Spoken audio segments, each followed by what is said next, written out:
Patterson here, and boy, do I have a special treat for you. As you guys probably already know, I'm a huge Joe Bonamassa fan, and I've seen Joe in concert more than I have anybody else. And and I plan to see him a whole bunch more times. The guy never fails to disappoint. But there's a guy that's been playing on stage with Joe since the pandemic. Phenomenal artist in his own right, a guitar prodigy in his own right, very similar to how Joe is, and other people that we've had on this show. And I've been wanting to talk to him for a long time, and I finally had the privilege of doing so. His name is Josh Smith, and he's always on stage with Joe these days. He's Joe's wingman, and these guys play off each other so well. And Josh on his own is a phenomenal guitarist in so many genres. It's unbelievable. But at heart, he's a blues man. I wanted to talk to him when I saw this new single come out called No Blues Left to Give. And as you'll hear on the interview, he's got some news on what else may be following there. But he is just so much fun to talk to. We're all over the map, not just on his music, but the business in general. Some of our mutual friends, some of whom we've talked to here on this show. And it's just a very laid back conversation, which you come to expect here on Boomerocity. As always, I ask as you're listening to this, please hit like. If there's a like button on the platform that you're listening to this on, or if you're watching this on YouTube or other video formats, then please hit subscribe because that helps us out and it shouldn't be costing you a dime. So without any further ado, here is my first of what I hope are many, many more interviews with guitar great Josh Smith. Until next time, this is Randy Patterson with Boomerocity. Take care. Hello, Josh. Hello. Yep, I can hear you. Great, I can hear you. Good deal. Good deal. Where are you clicking in from? I'm at home in Los Angeles. All right. Good deal. Good deal. Well, I'm up in the Smoky Mountains way down south. Oh, really? Where at? It's Sevierville. I'm just a couple miles up the road from Dollywood. Oh, wow. Okay. So, Nice. in fact, I caught Joe's show in Cherokee right after he had the wisdom tooth thing that he was talking about on stage. So, Oh, yeah. he, he looked like he was feeling pretty good. So, It was a casino, right? yeah, big room there. Yeah. So, but how long? I was trying to figure out how long you have been touring with him so far. Pretty much since the end of COVID, so the back half of 2021. Now you were on the at the Ryman show that he did to the cardboard cutouts, right? I wasn't it. Oh, I thought you were. Okay, all right. No, I wasn't it. All righty. That was during the throes of COVID. I started with him their first like real tour out of after COVID, like end of 2021. Okay, all righty. That's interesting. Okay, because I thought I could have sworn I saw you on that stage, but I haven't gone back to watch the DVD except right after I got it. Player playing with him at that show. This guy, what's this? Rob McNally. Oh, okay. Yeah. All right. Well, man, there's a couple things I want to get to before we get to your song, your single, and I presume an album coming out on the heels of that. But I first got the idea to want to talk to you, which was right around the time I interviewed Andy Timmons a couple months ago, and he was telling me the story about how you guys got together and worked. He talked to you about working on his new album, and it had to do with a car wreck or something, right? Well, they're not 100% related. This was the second album I produced for Andy. He did one a couple years ago. Actually, also right. He was here in 2020 in January during NAMM, and we did his last album, Electric Truth. We recorded here at my studio where I'm sitting now, and Wow. yeah, then he wanted to do a new record. So I guess it was maybe 2024 January where we did that one. But the car wreck was I was on the road with Joe and we were in Andy's area. And Hmm. I'm one of those guys who searches out food wherever I am. Like whatever the special food is in that area, I'm going to search it out. And in Hmm. Texas, that means I want barbecue, you know. There you And go. so there was a barbecue place that had won best in the nation outside Fort Worth called Goldie's, and I'd been watching videos of it for over a year and wanting to go there. And I knew we were playing close enough in Dallas, and they're only open on the weekends, and we were there on a weekend. And I thought, heck, we have a long ride in Dallas that night, which means getting to the hotel like 3 in the morning. You have to get to this place and line up sometimes at 5, 6 in the morning if you want the barbecue.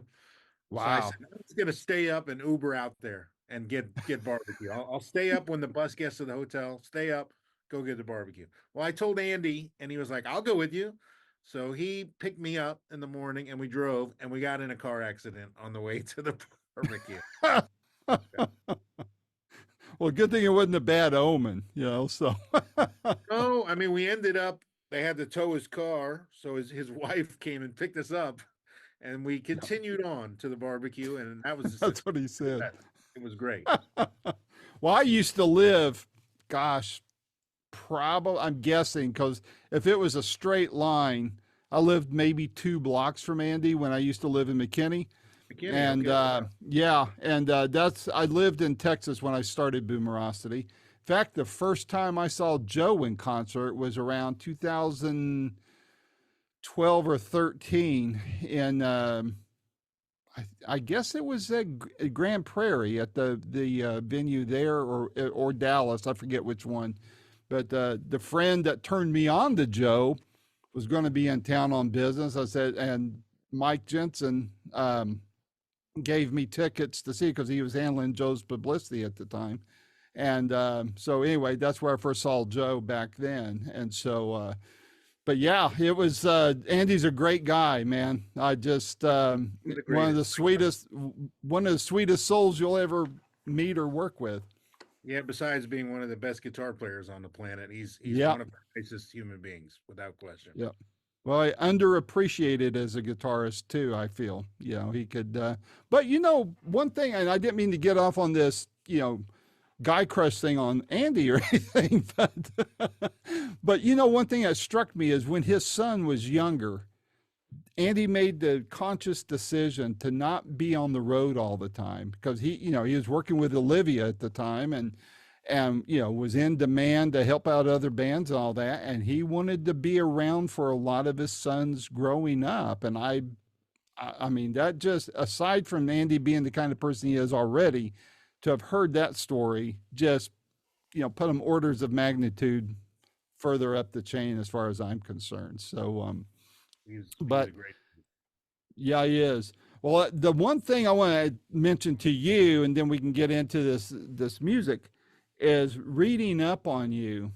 One thing I was really impressed by on your story is the fact, if I read it correctly, is the fact that your parents sold their diner in support of your career. I mean, that's mind blowing to me. That shows love. That shows commitment to your talent and your gift. It's more than just a talent. Talent can be developed. A gift is given and developed. And I was blown away by that part of your story, man. So please let your parents know I'm a fan of theirs as well. Okay.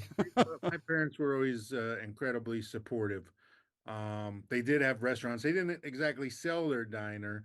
They just went into debt, for me, like getting a van and things like that.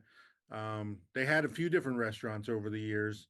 So both my parents are very smart individuals with masters in psychology, and they both Ah. worked in that field and kind of hit the wall on corporate. My dad was in corporates, like working for businesses, doing their HR departments and stuff, and my mom was doing Mhm. psychology.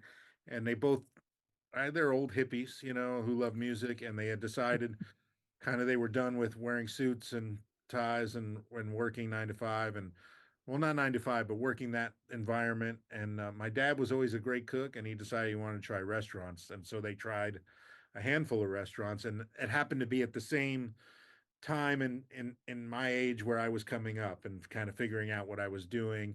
So they were always going out of their way to take me to the places I wanted to go, to see the bands I wanted to see. And then once I started playing gigs, to support me, take me to gigs, even if it meant getting up early to go to the restaurant after being out late with me as a kid. And then my dad did something really cool, which was there was a famous music club in Fort Lauderdale where I grew up called the Musicians Exchange, legendary place that no longer exists, but everyone played there.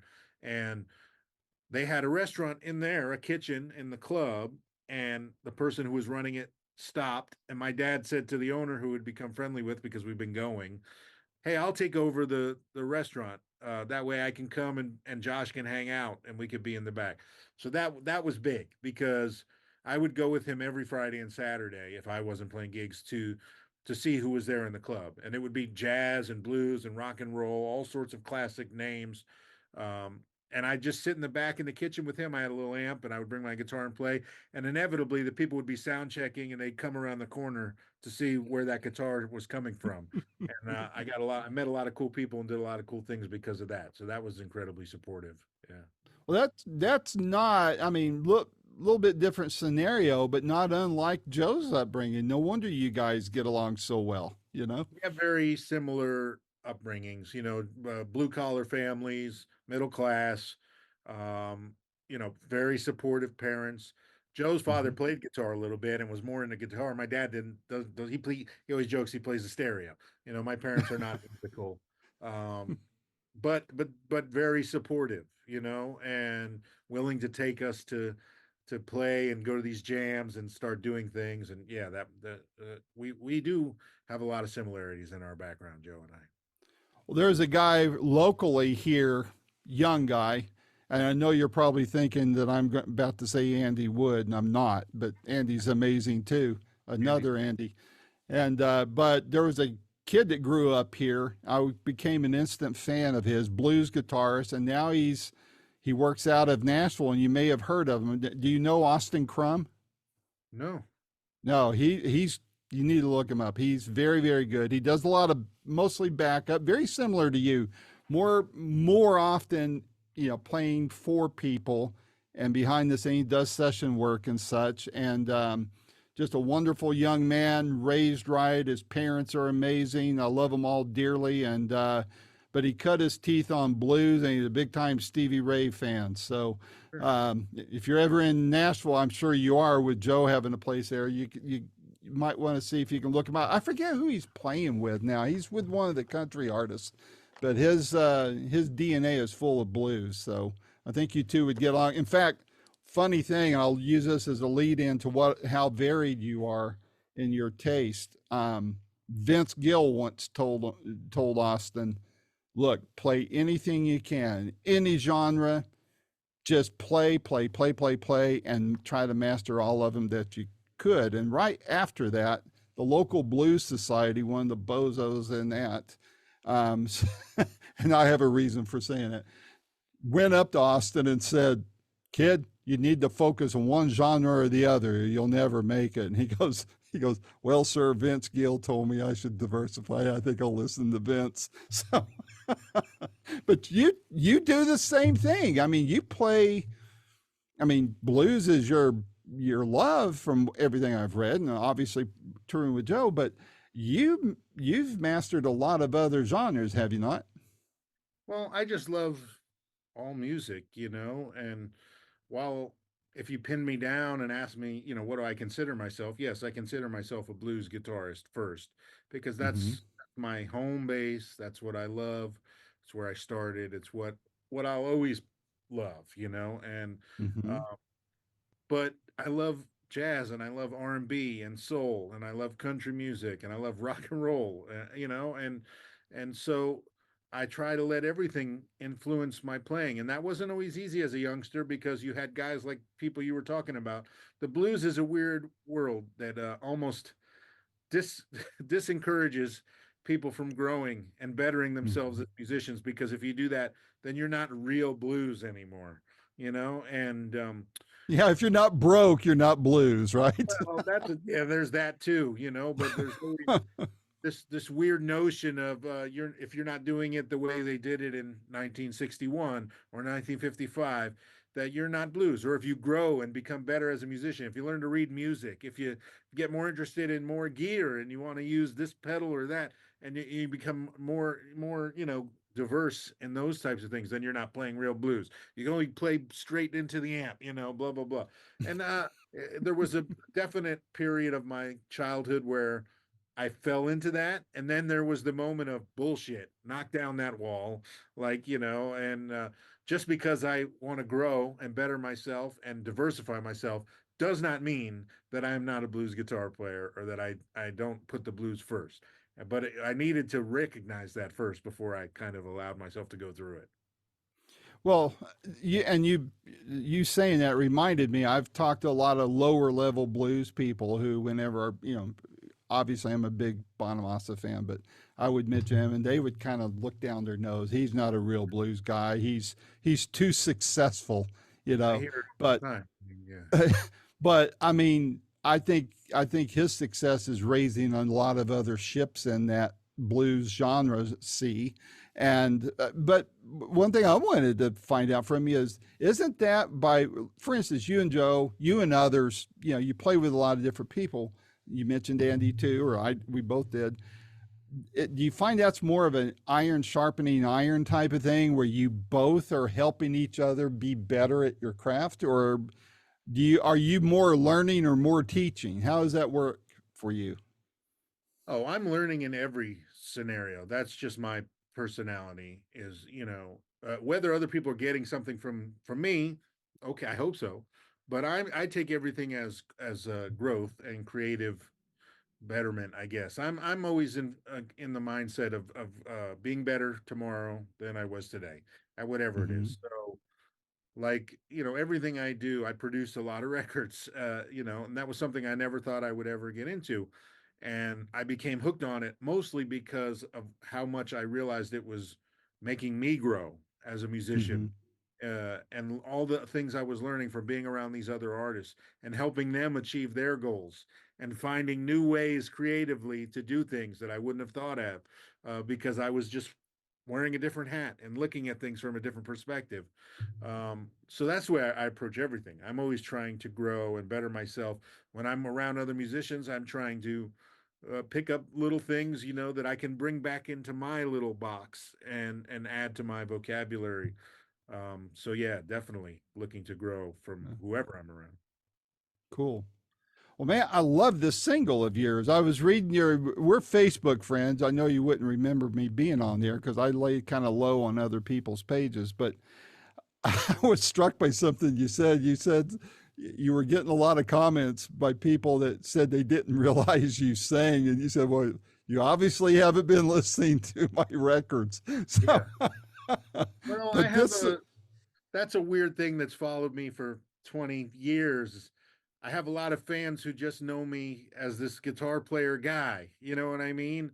And they've hmm maybe seen uh, clinics I've done or guitar playery shit, interviews in magazines or interviews like this, or lessons and things, and they just think of me as this guitar player. And it lets me know, not that it's bad, but like, oh, you've never actually maybe listened to my music, which is weird to me because that's what I am first and foremost, as an hmm artist and a hmm musician. So it always surprises me sometimes when people will go, "Man, you have a good voice. I didn't know you sang." I'm like, dude, I have like 12 albums of singing in the last 20. I sing on everything. So you've never hmm seen a show, because if you've been to a show of mine, you've seen I'm singing all night. If you ever hmm watch any YouTube other than just the lessons or interviews or guitar type stuff, then you're never seeing me. That's weird. You've never seen any like of me playing songs. Well, they're all vocal songs. You know what I mean? Like, hmm hmm so that's always surprising to me, but it happens a lot. well, what's striking me about guys such as yourself and others, how busy you guys stay. I mean, whether you tour with Joe, then you've got your studio there, you're doing your own stuff. I mean, you guys have to stay pretty busy, kind of keep bread on the table and the lights turned on, right? We have to, that's the difference in today's day and age for musicians.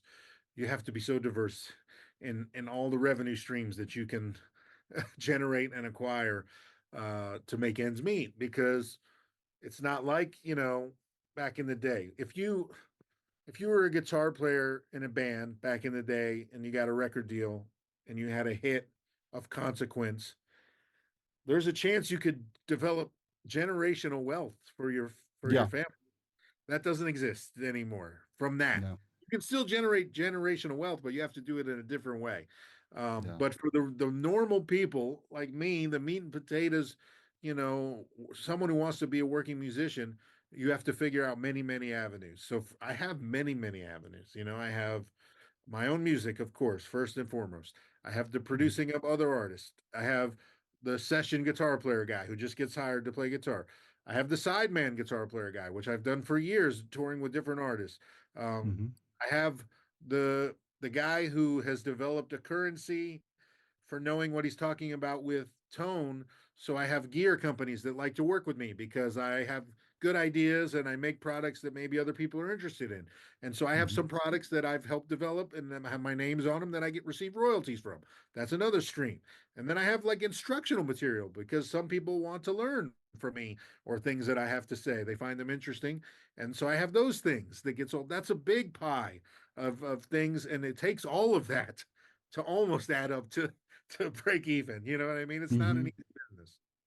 No, I'm a business geek first and foremost, and music. I love to. I mean, I'm not a musician, so I get off watching and listening to guys like you. But just the whole business model behind the very successful people is what I love seeing. You just describing your setup and your revenue streams, and of course, Joe has his from soup to nuts. I mean, he's got that mastered. And I think if all artists should watch that model there because Well, yeah, that's but a the only lot of way you people get. don't realize with Joe, because of the success level that he's reached now, they don't tend to take stock of the 20 plus years before that Mm-hmm. where they were scuffling.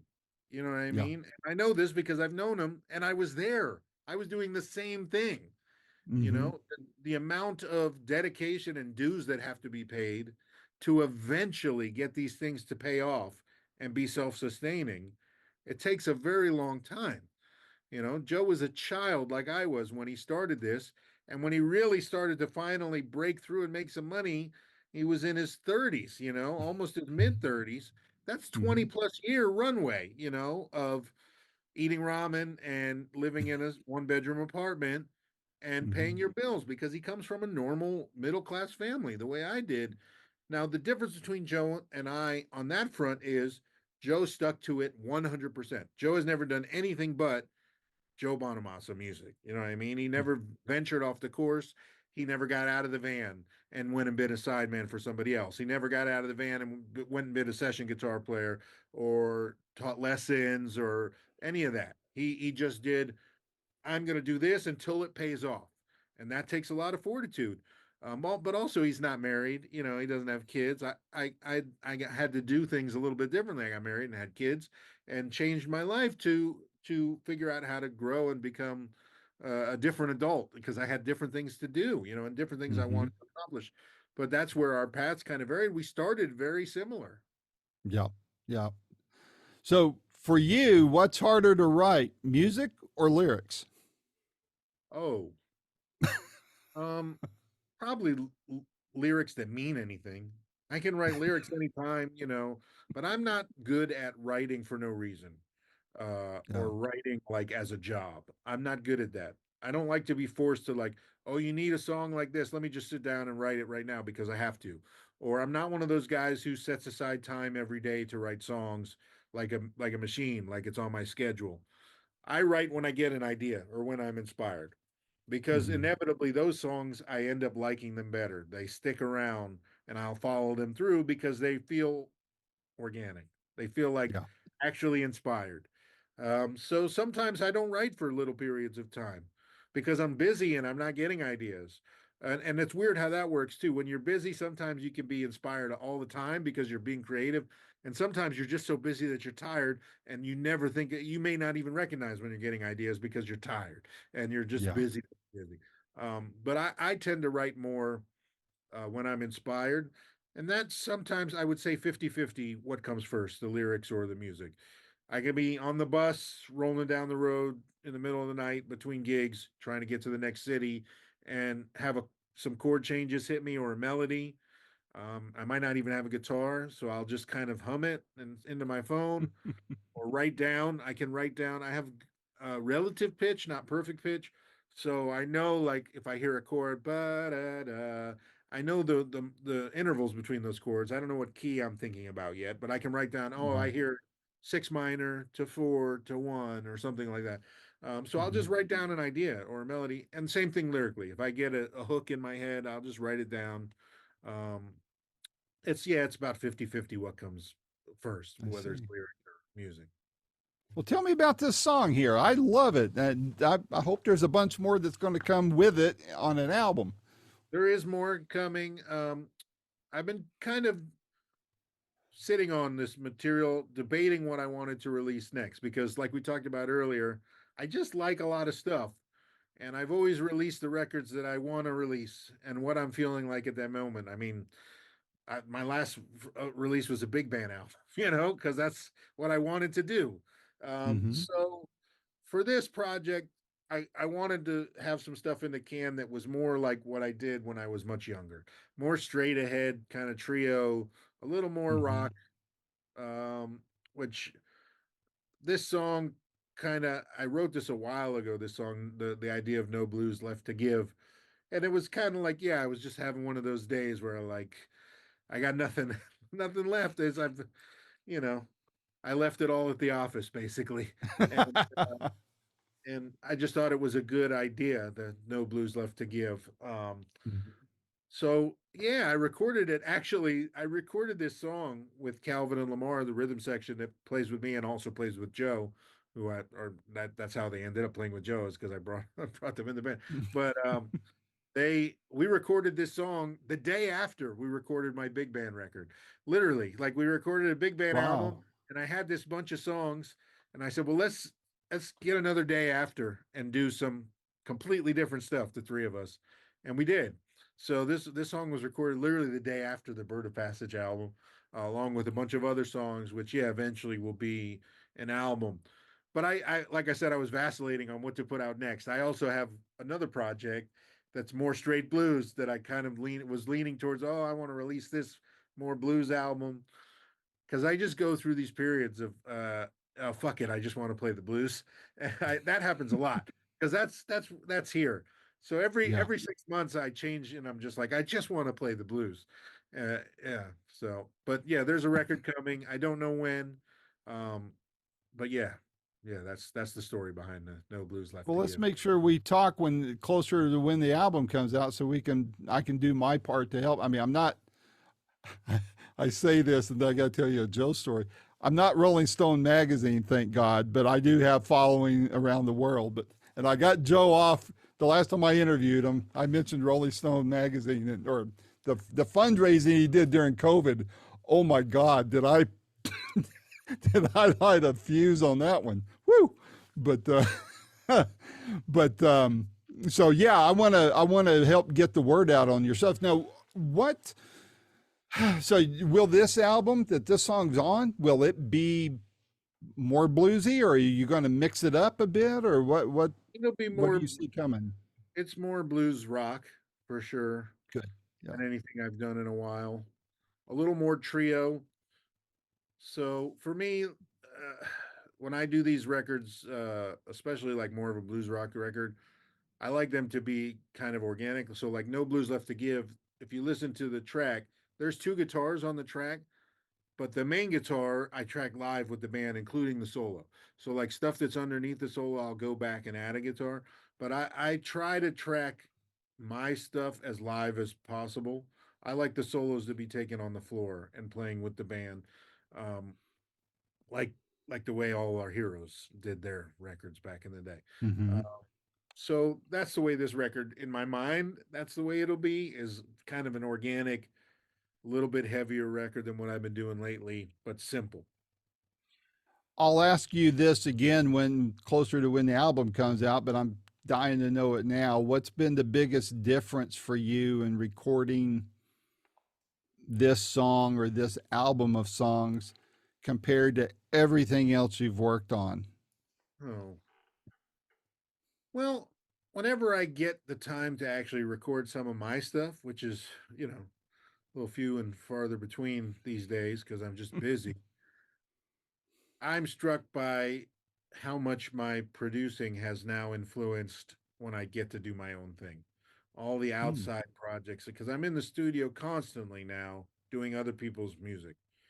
Mm-hmm. And I realized when doing some of these songs that over the years, I maybe hadn't put the amount of scrutiny and effort, not effort, but scrutiny and just like thought and production into my own stuff the way I was doing when I was producing records for other people, because I'm coming at that completely different. I'm sitting there listening and I'm evaluating and making judgment calls and helping someone else achieve their goal. I'm not always just viewing it through the lens of Josh Smith, like, hey, this is what I sound like, this is what I do. So I on my stuff, I realized I tended to move even faster than I move in when I'm producing. I just know, oh, I like that, let's go, commit. But I wasn't like, examining everything and being maybe as open to other ideas and building things the way that I do when I produce. So Mm-hmm. that's something that has helped me a lot, like in some of this new stuff, trying to approach it a little bit more the way that I do when I approach producing for other artists, but Mm-hmm. doing my Mm-hmm. own stuff. So if you were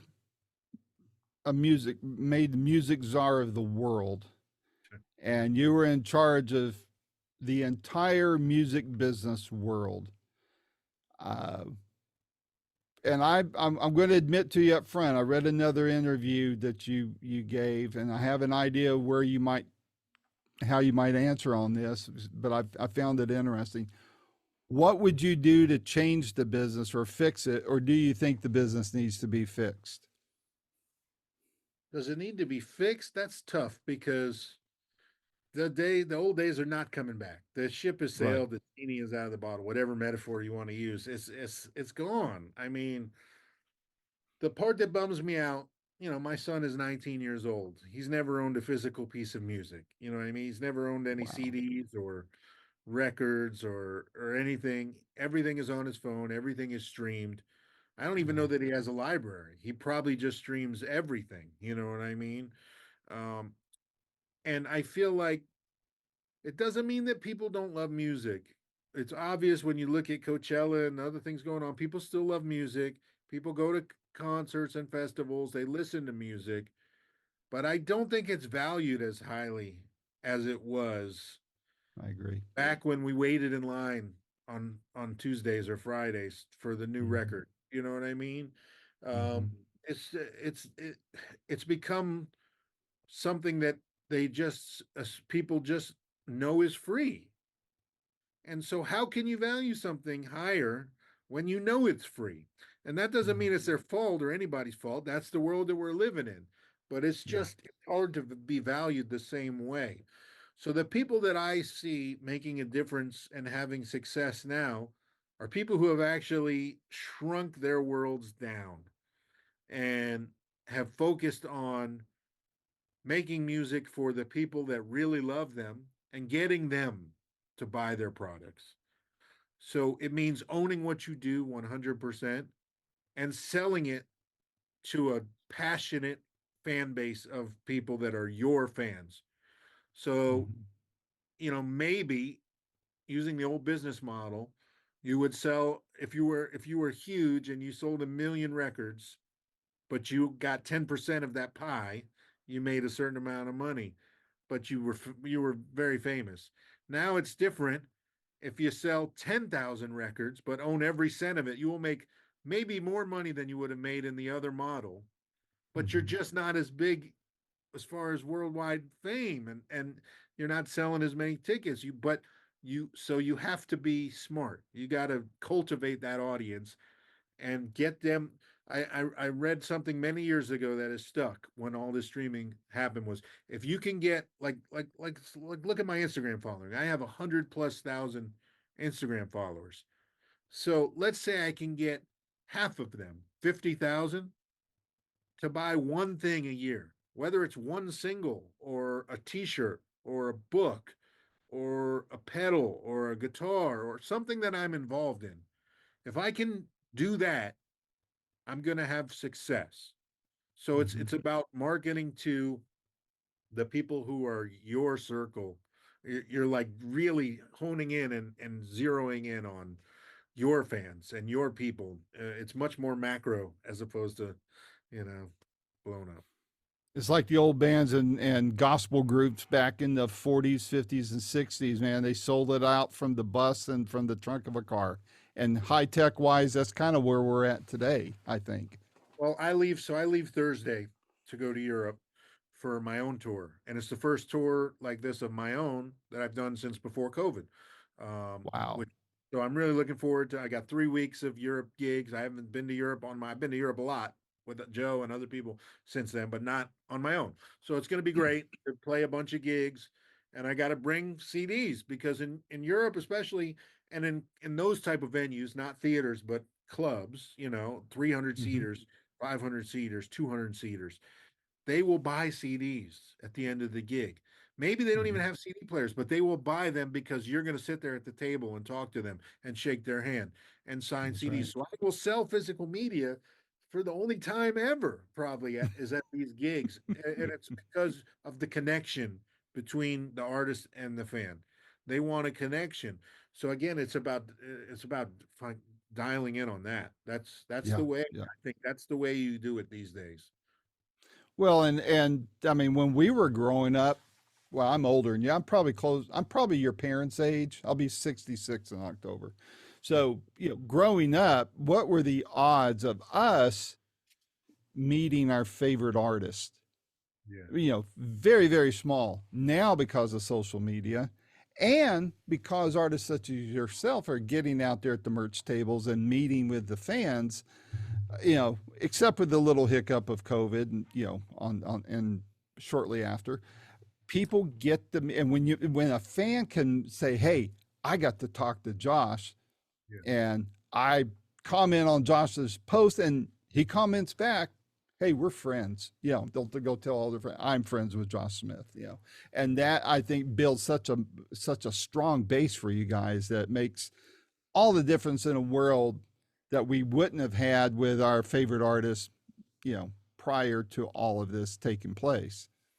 But our favorite artists didn't have to do that because True.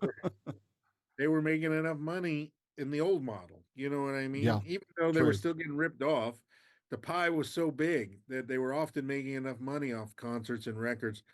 Like I said, I mean, it's funny when you meet some of the real like legends of rock and roll from the heyday, and you Hmm. realize like, wait a minute, if you were, I mean, like let's just say for example, like if I was Neil Sean in Journey or whatever, if you have that many hits, that's generational wealth. So much so that they're fighting each other over it constantly. You know what I mean? But Yeah, but I mean that's Fleetwood Mac and Tom Petty and bands like that. They were that's life changing stuff. Where you're set up for the rest of your life. You just keep playing gigs and getting your royalties. And yeah, that those days are gone. Like yeah, you have to go out there and press the flesh and kiss babies and shake hands and all that. yeah. Run for that office. Well, saying that reminds me of something Andy Timmons said to me. We went to go see Boston together there in Grand Prairie, and he had just come out with, or was either about to, or just had come out with his Sergeant Pepper instrumental album. And he was telling me on the way down there, he goes, "Randy," he goes, "I'm just trying to put some things together so I have something for my son to be able to, something that he can inherit, something that he can benefit from." And, that's when the realization hit me because that was early on, in my Boomerocity creation there. I started learning really, just because you get a record contract doesn't mean you're instantly wealthy and have the private planes and limos. You guys have to bust your butt just to keep things going, let alone, to use your excellent phrase, generational wealth. I mean, that goal is harder and harder to achieve. Yeah, I mean, just speaking, as an observer of Andy and watching his career, because I mean, Andy's more than 50, he's 15 years older than me. You know what I mean? And actually, a few more than that. And he, he's had such an amazing career. But I know in the past 5 years, the biggest game changer for him has been some of the pedals that he's designed with Robert Keeley, as far as Mm-hmm. financially, helping, Mm-hmm. and that enables him to then make more record, make it come here and make a second record with me, and put more music out because he's got revenue coming in from this stream that most people wouldn't even consider. You know what I Right. mean? You wouldn't even think about that. And those are the things that are keeping the lights on, not the music. You know what I mean? Yeah. Which is funny, but that's the day and age that we live in. How do you think AI is going to impact music? Um, well, it's already doing it. I mean, the main thing it's doing is diluting the streaming pool even further. You've already got so much music up there every day. It's like how many? I saw some stat I don't remember, but every day an absurd amount of new tracks gets uploaded to Spotify and Tidal every day, um, because anybody can make this music. Well, now with AI, anybody can make this music and pretend they wrote it and pretend they are the artist, pretend they did, and start uploading these records and getting them into an algorithm. And people are listening. Sometimes they don't even know what they're listening to. You know what I mean? When they're listening to a playlist, they're streaming, they're shuffling, and it's like that's just diluting the pool even further. And I mean, you're already getting fractions of pennies, and now you're splitting it with fake music. You know what I Yeah. mean? The That's machine. that's a weird thing. I don't know where I sit on music created by AI that then is recorded by real people. I feel slightly weird about that. Like let's say I prompted Chat GPT or one of these AI things, hey, write me a song in the style of this, a slow song that has the lyrics blah blah blah blah blah and features spaghetti western style guitar and this and this and this, and something comes out and you like it. Let's say you tweak that and then record it on your own with a real musician. Did you write that song? Did you write that song? Yeah, I see what you mean. You inspired it, But but did you write it? But I can guarantee yeah, you that 75% of people who are going to do that are absolutely going to claim they wrote it, register it as yeah, a song they wrote, and never tell anybody what the yep, origin of it. And then on yep, top of that, you're going to get ones where they do it, and not only do they not tell you, they use the AI song, the track itself, and just get rid of the vocal, the fake vocal, and sing on top of it with a real vocal. You know what I mean? yeah, Well, then yeah, is that a real? What's that? Did you write that? You didn't even record it. It's a gray area, and yeah. it's, it's already happening. It's already that stuff is happening. I hope it could. I mean, people are going to do it, and they're going to cheat. However, they're going to cheat. I look at it for ideas, but I did today. This whole thing with James Comey seeing the seashells on the beach. 8647. And so I told it just this morning. I posted it on Facebook. I said I told Chat GPT to create another beach message made out of shells on a watery beach to watch Boomerocity. And dang, it did a good job of it. So I said James Comey found another message on the beach. But hopefully people know that that's spoofed. They know I'm not artistic and I don't live near a beach, so I had to do something with that. They know me well enough to know I'm pulling their leg, but I would never want to have a machine create something that really I had no talent in doing and putting it out there. I just hope the rest of the world kind of goes that way, like you were talking about. Just let it give you ideas, but don't. Yeah, You know, unfortunately, there will be a percentage that uses that way, but there's going to be a large percentage that takes advantage of it to the Yep. full. Yep. I Where agree. it's going to hurt the most is not for like a normal artist who makes music. They're always going to make music. If they use it to help them, they use it to help them. Where it's really going to hurt is in like the composers who make music for film and television and video games, because that's the bottom line on that is such a it's how much does this cost to add to my movie? How much does this cost to add to my television Yep. show, my commercial, my trailer, my video game?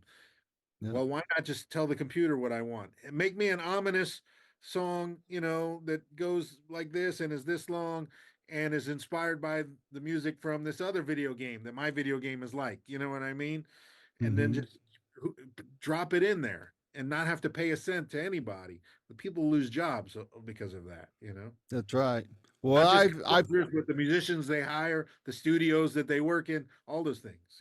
Yep, it has a rippling effect that can be devastating. Well, as I've told other artists, what I hope AI does is that first of all, I hope the streaming services come up with a dynamic royalty pay so that whoever, I know they write checks, figuratively speaking, every month that goes out to whoever is supposed to get paid on the music. What I wish they would do is you take me, I pay Apple whatever it is, $16, $17 a month, and let's say all I do is listen to all your albums back to back for this month. All right, well then whatever of that $16, $17 they're going to pay, that should all go to you because they served you up on that platform and I got to listen to you. The next month it might be divided between you and Joe and Andy, and you get the point. And then and so AI can monitor that and divvy up that pie. And then secondly, what I wish it would do is kind of go Doge on it all and reach out through the ether and monitor when it's being played so that you get a fair accounting of your music being played, whether it's in a club over the sound system or on satellite radio or wherever, that it would help accumulate the data so that you get a fair accounting and the people that are playing it are actually paying. I hope that happens at least in your lifetime. Yeah, I don't know. I don't know what the answer is for streaming because Mike, I wonder. I don't. I haven't looked at the numbers, but I wonder what percentage of people under 25 pay for Spotify or Tidal, or still are just on free. Well, their parents may be paying it. Who knows?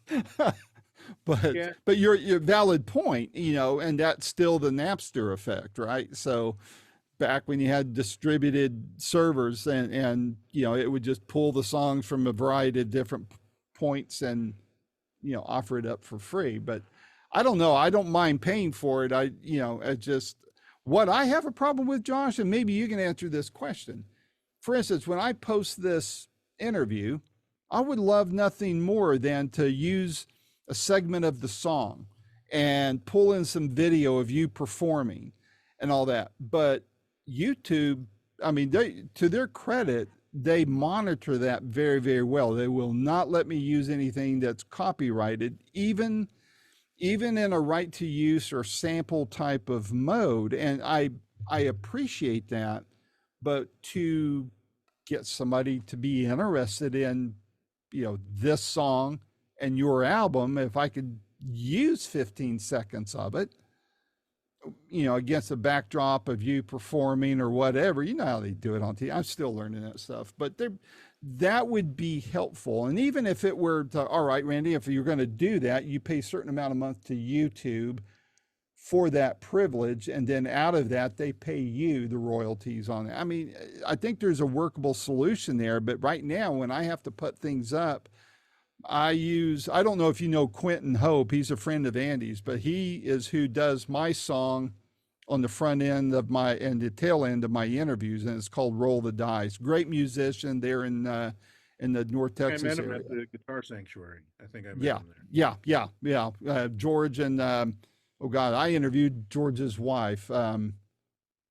Slip in Yeah. my mind. They had their own band there, but I Right. remember Guitar Sanctuary when it was in the small space, not in the big one they have now. They built that after I moved, but yeah, I mean, I just I would love to be able to have that so I could present a better product because otherwise I have to use just my regular song that I have permission to use, Sure. and YouTube doesn't stop me on that, but it doesn't help me much in the way of promoting the artist's songs more when I'm interviewing them. So I hope that gets worked out in the overall scheme of things.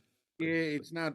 It's definitely not foolproof on YouTube. I mean, I've had issues with putting my own songs in video where I've released them in conjunction with European labels before. Some of these things, even though I own it 100%, it'll get flagged immediately. Yeah, yeah, But I own it.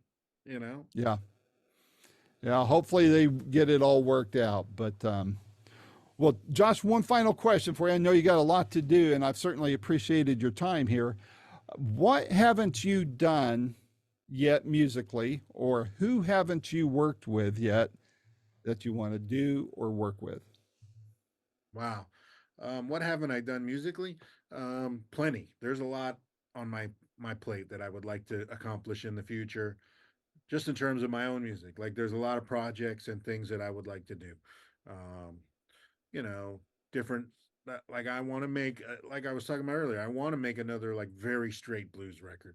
I want to make another live album. I want to make another jazz album. I want to, there's lots of things that I want to accomplish with my own music.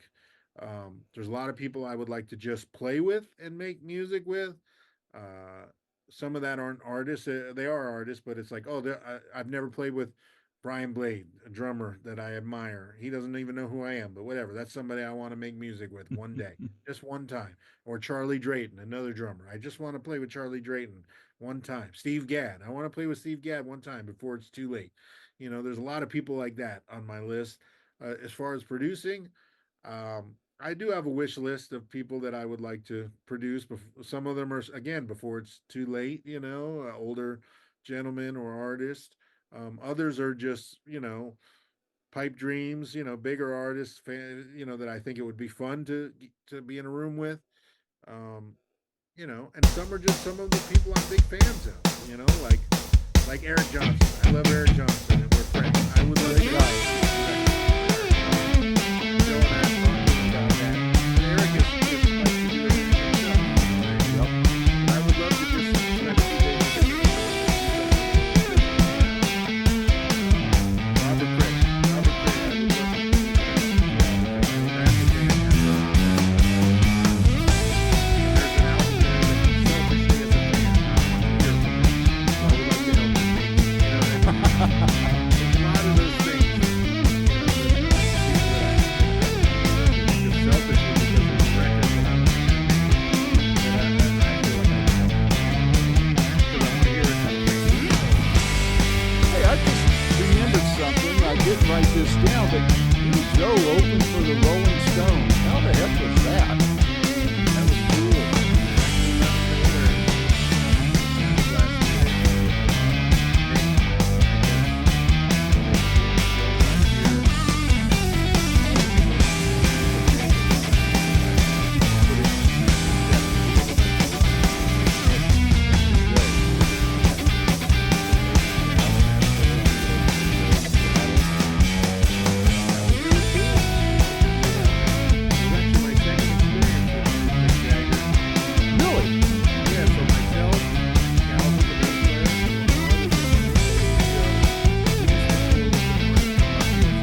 world amongst you guys there. So, well, Josh, I sure appreciate you taking this time, man. I've been wanting to talk to you ever since I saw you on stage with Joe, and knew you had a lot going on. And your wife Nikki was great to work with in getting this set up. And my hat's off to both of you. How great you worked well together. And thanks. I mean, she's such a massive help. And the busier I get, the more stuff falls through the cracks, and she jumps in and helps take care of those things, because it used to be, just me kind of handling everything, and that became untenable. I couldn't keep that up. I can relate. But well, man, it was great working with her. And man, I'm going to keep an eye on your itinerary, whether it's solo or with Joe or with anybody else. And if you're within spitting distance of me here, I'll shoot you a note, and maybe we can meet up before the show or something, say hi, and see what else is going on. But man, when this album comes out, please let me know, and I'll keep an eye on things, and let's talk more in depth about the album itself, and I'll do my part to get the word out.